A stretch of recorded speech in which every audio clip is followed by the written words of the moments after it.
Assalamualaikum warahmatullahi wabarakatuh. Hello everybody. First, let me introduce myself. My name is Melinda, Detha, Angga, Dewi.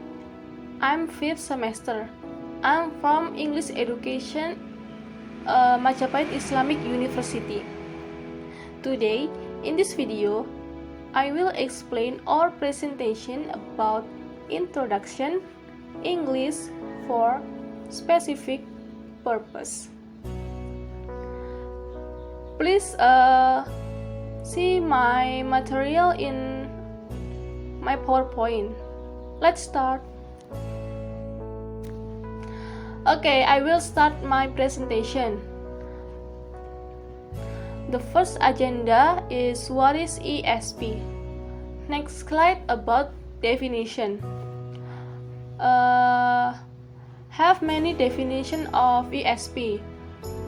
In my PowerPoint is English for specific purpose, that area of English language teaching which focus on preparing learners for chosen communicative environment by Mohan 1986.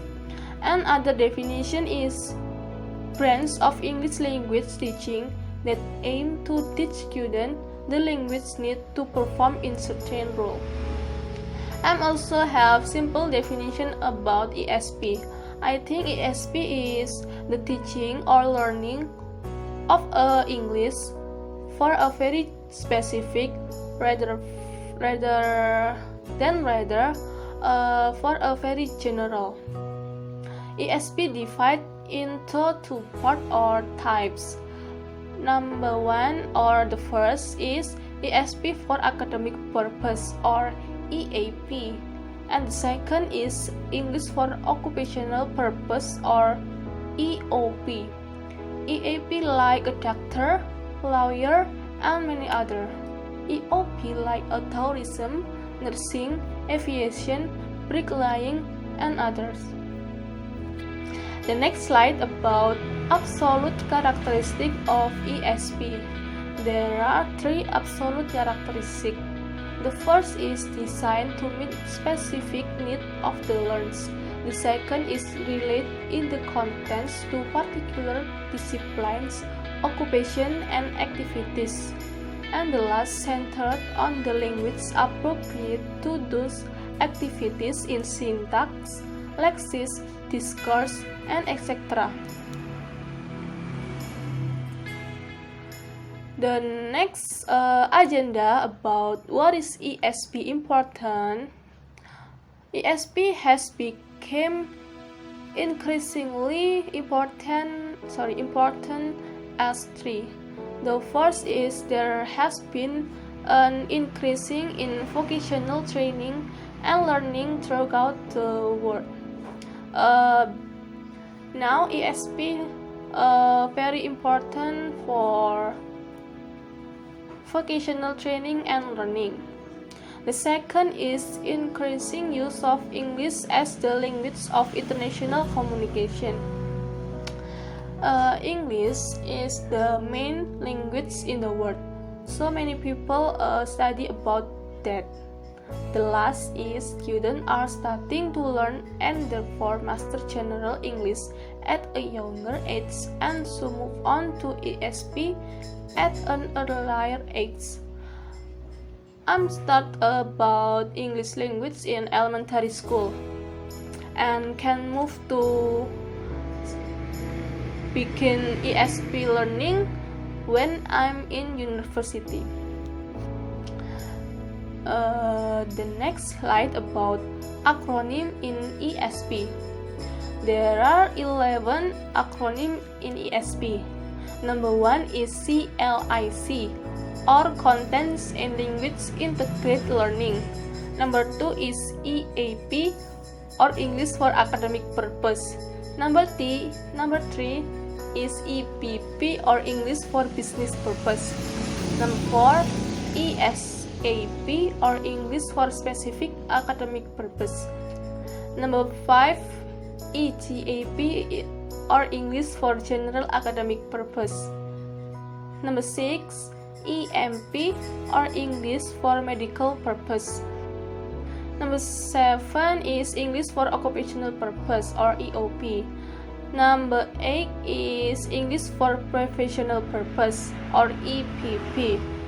Number 9, English for science and technology or EST. Number 10 is English for vocational purpose or EVP. And the last, English for in the workplace or EWP. The third agenda is ESP and ESL.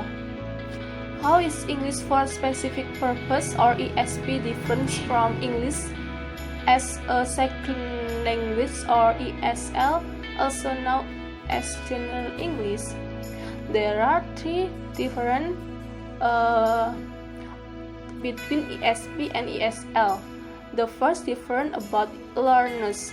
ESP specially designed for working adults, but GE specially designed for high school students.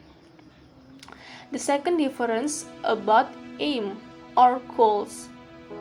ESP, the objective is to meet the needs of particular learners, but GE to improve overall English competence involving a range of skills about reading, writing, speaking, listening, vocabulary, grammar, pronunciation, and etc.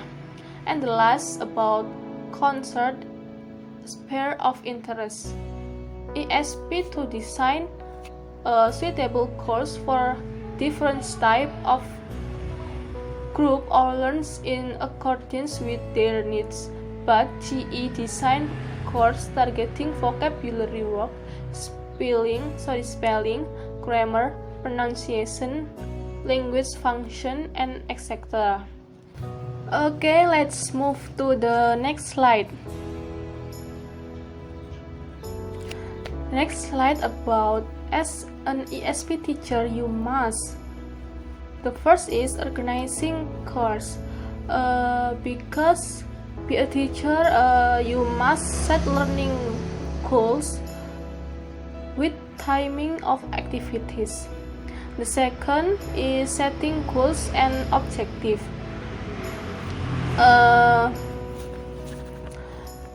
Teacher must make realistic goals that takes into account the student concern in the learning situation. The third is creating learning environment. Be a teacher, you must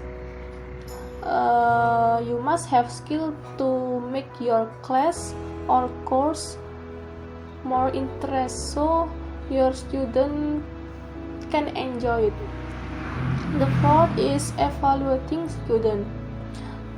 As a teacher, you must identify about the problem of your student, and then you find about the solution.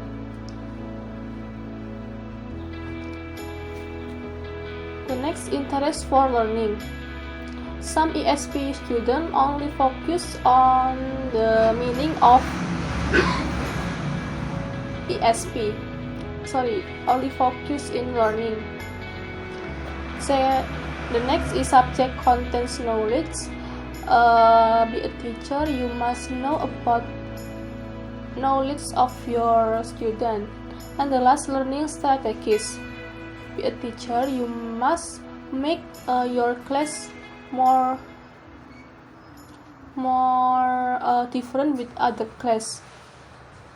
For example, after your class, you make ice breaking and other. The last agenda is ESP course at Technical Secondary Vocational School for construction and building trade students.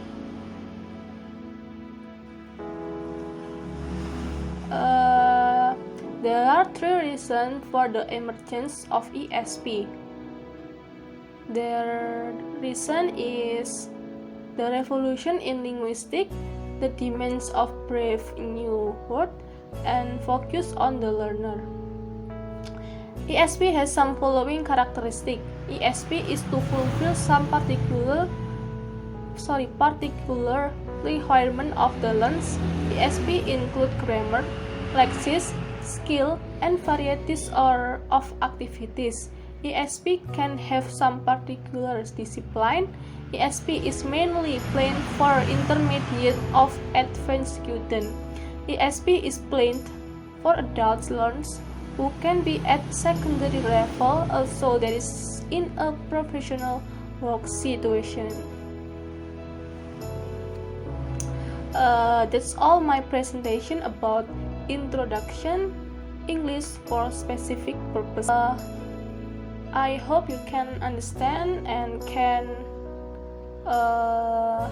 helpful for your ESP learning. Thank you very much for watching and attention. The last I say, wassalamualaikum warahmatullahi wabarakatuh.